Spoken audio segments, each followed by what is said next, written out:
Bienvenue dans cette nouvelle édition du Non-Stop Info. Voici les titres de l'actualité. Mobilisation de la société civile après le coup d'état militaire au Burkina Faso. Un mot d'ordre de grève générale a été lancé à travers tout le pays. La tension ne faiblit pas au Burundi. Violences, assassinats et arrestations se multiplient à Bujumbura et ses environs. Le gouvernement craint la formation d'une guérilla. Et puis les 11e Jeux africains Congo 2015 se poursuivent à Brazzaville. La journée de ce 15 septembre était consacrée au final d'athlétisme. Focus dans ce journal. Au Burkina Faso, le général Gilbert Diendéré a été porté au pouvoir après le coup d'état militaire de ce mercredi. Mais les organisations de la société civile ne comptent pas en rester là. L'heure est en effet à la mobilisation à travers tout le pays. Deo Gracias Poto. Depuis mercredi 16 septembre, la situation politique au Burkina Faso suscite de multiples réactions au sein de l'opinion publique. La décision des soldats du régiment de sécurité présidentielle RSP de dissoudre l'exécutif et de démettre de leurs fonctions le président Michel Kafando et son premier ministre Isaac Zida provoque indignation et mécontentement dans le pays. On vient de lancer malheureusement une déclaration de guerre à l'encontre des citoyens qui sont non armés, mais je pense que le peuple burkinabé n'a pas encore dit son dernier mot. C'est intolérable de supporter une telle situation. Après tout ce qu'on a traversé, après tout ce qui s'est produit, à 3 semaines des élections, c'est difficile de laisser passer une telle chose. Donc on est déterminé et donc voilà, on s'organise. Nous, on appelle une désobéissance civile profonde au niveau des quartiers. Il faut que nous arrivons à bloquer le pays. Ce n'est pas la majorité du RSP, encore moins celle de l'armée qui est en train de vouloir s'imposer. Malheureusement, elle est lourdement armée.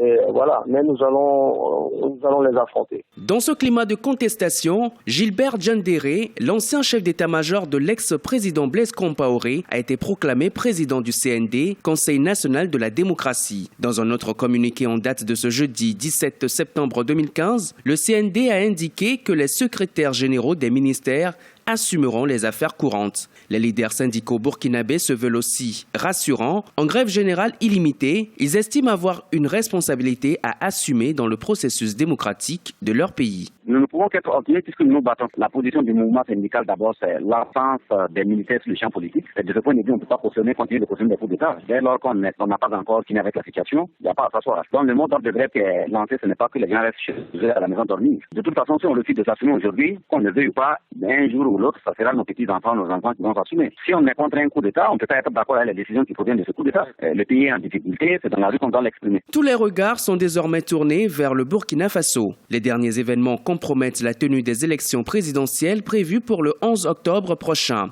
Un couvre-feu a été décrété et les frontières terrestres et aériennes seront fermées jusqu'à nouvel ordre, selon un communiqué du CND. À noter que le président sénégalais Macky Sall, président en exercice de la communauté économique des États d'Afrique de l'Ouest, et son homologue béninois Thomas Boniaï sont attendus ce vendredi à Ouagadougou afin d'assurer une médiation à la suite de ce coup d'État militaire. Police, garde nationale, armée, douane. Au total, 110 membres de ces différents corps ont été limogés en Tunisie. Ils sont soupçonnés d'avoir des liens avec le banditisme ou des groupes terroristes. Une enquête d'une année a permis aux autorités d'aboutir à ces conclusions. Les mis en cause seront jugés prochainement.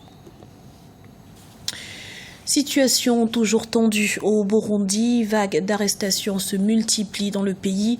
Ce mardi, plus de 150 jeunes ont été interpellés dans les provinces de Gijeta et Makamba. L'État craint la formation d'une guérilla. Le point sur la situation avec Lise Elsi à Kizimana. Regain de tension au Burundi. Depuis mardi 15 septembre 2015, des jeunes sont arrêtés en masse.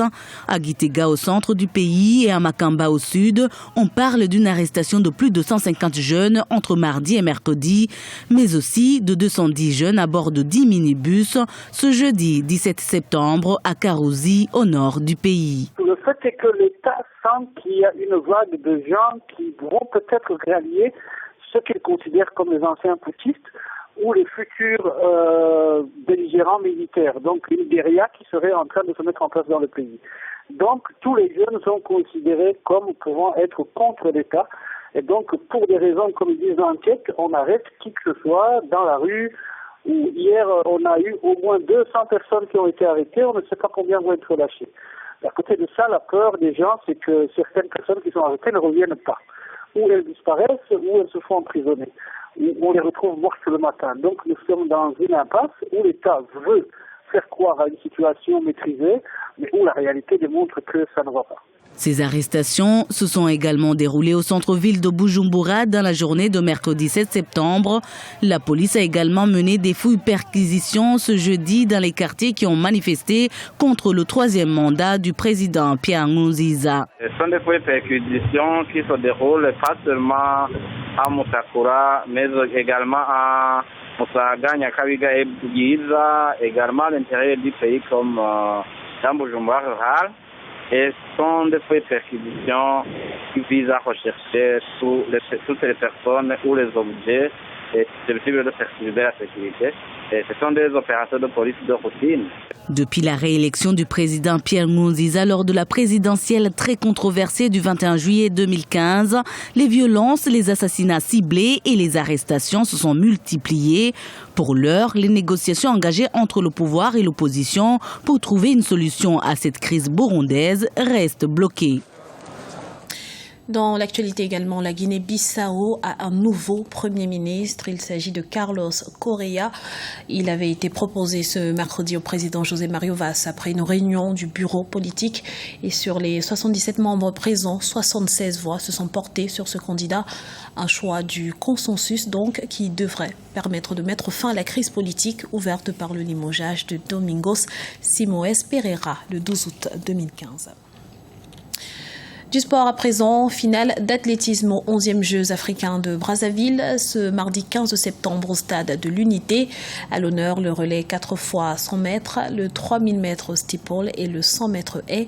Voyez ce reportage de notre envoyé spécial à Brazzaville, Jacques Amboka. Les séries de finales de diverses disciplines d'athlétisme aux 11e Jeux africains de Brazzaville se sont poursuivies ce mardi 15 septembre au stade de l'Unité du complexe sportif de la Concorde. En 3000 mètres steeple dames, avec des chronos respectifs de 9 minutes 51 secondes 30 centièmes et 9 minutes 51 secondes 94 centièmes, les Éthiopiennes Sophia Sefa et Iwot Oyalen ont remporté les médailles d'or et d'argent. La médaille de bronze est revenue à Puraiti Cherotich du Kenya qui a mis 9 minutes 52 secondes 54 centièmes. En 4 fois 100 mètres relais dames, ce sont les Nigérianes qui ont remporté la course en 43 secondes 10 centièmes. Nous avons gagné, c'est une bonne chose et c'est ce que nous sommes venus faire. Nous avons terminé en première position, nous sommes réellement contentes. En 100 mètres haie dames, c'est la Nigériane Amusan Oluwatobila qui a remporté la médaille d'or en 13 secondes 15 centièmes. Ma stratégie a été de m'entraîner à donner plus de tonus au mouvement entre mes jambes et mes bras. Aujourd'hui, je l'ai parfaitement appliqué. En relais 4 fois 100 mètres hommes, l'on a enregistré une belle performance des Ivoiriens. Les coéquipiers de Ben Youssef ont remporté la médaille d'or en 38 secondes 95 centièmes. Les séries de finales d'athlétisme aux 11e Jeux africains se poursuivent au stade de l'Unité du complexe sportif de la Concorde. C'était le journal de la rédaction. Merci pour votre fidélité. Retrouvez dans un instant une nouvelle édition de l'information sur Africa 24.